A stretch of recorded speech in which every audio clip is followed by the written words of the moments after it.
Miss হবে না আপনার পছন্দের টিভি শো। দেখুন জি5 অ্যাপে একদম ফ্রি।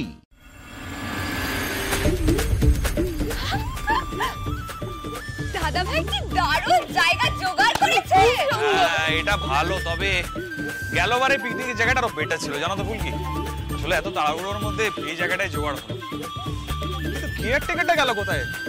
রতন, রতন, হ্যাঁ তুমি দাঁড়াও, আমি ভিতরে গেছি। যাবে? আমি গেছি।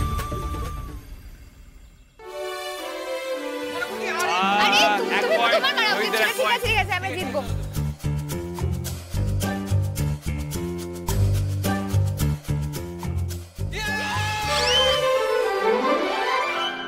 ছোটদা ভাই, পরের গেমে তুই আর আমি পার্টনার, ওকে?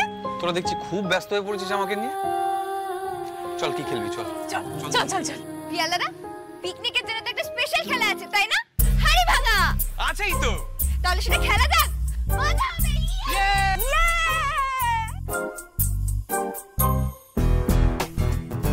আরে সাবধানে সাবধানে, আরে পড়ে যাবো তো।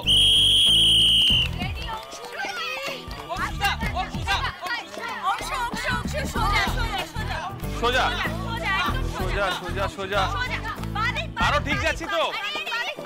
বাদিক।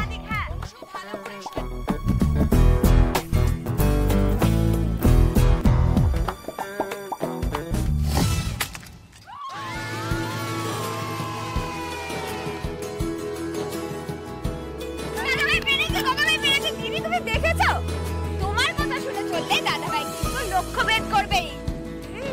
খালি পাকা পাকা কথা না। ওই কি, ও তো ঠিক কথাই বলেছে। এই শোন না পারো, আমার মনে পড়ে গেল জানিস তো, আমাদের বিয়ের পর পর এরকম একটা পিকনিকে যখন গিয়েছিলাম, আমি তো উত্তর ডিরেকশনে এই হাড়ি ভাঙছিলাম, যথারীতি পারিনি। তারপর তো নয় তাই করে কথা শুনিয়েছিল, বলেছিল আমি নাকি জীবনে কোনোদিন কিচ্ছুটি করতেই পারবো না, ওর ইনস্ট্রাকশন নাকি আমি বুঝতেই পারি না। সেই একটা জিনিস কি জানিস তো, দুজনের মধ্যে ইগোটা নেই, এটা সবচেয়ে ভালো ব্যাপার।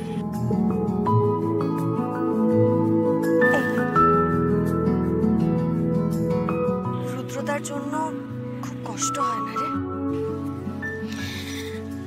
আমি যে কেন জীবনে ওই শয়তান মানুষটাকেই ভালোবাসলাম বুঝলাম না পারো। এই মুহূর্তে না তমালের যে অবস্থাটা, সেটা আমি ছাড়া কেউ সেভাবে বুঝতে পারছে না। আমরা দুজনেই জানিস তো কোথাও যেন ঠকে গেছি রে। আজকে উল্কিটা যদি ভাইয়ের জীবনে না আসতো,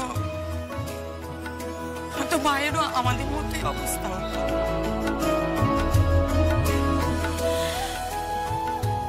এবার ফুলকি, চলো চলো চলো, আমি ডিরেকশন দেব।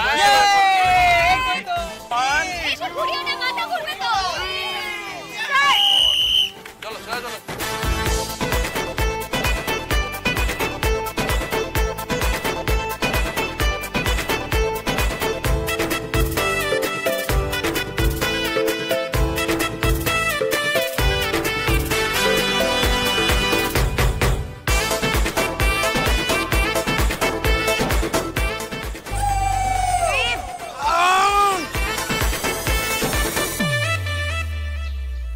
জি5 ডাউনলোড করুন আর সব এপিসোড দেখুন একদম ফ্রি।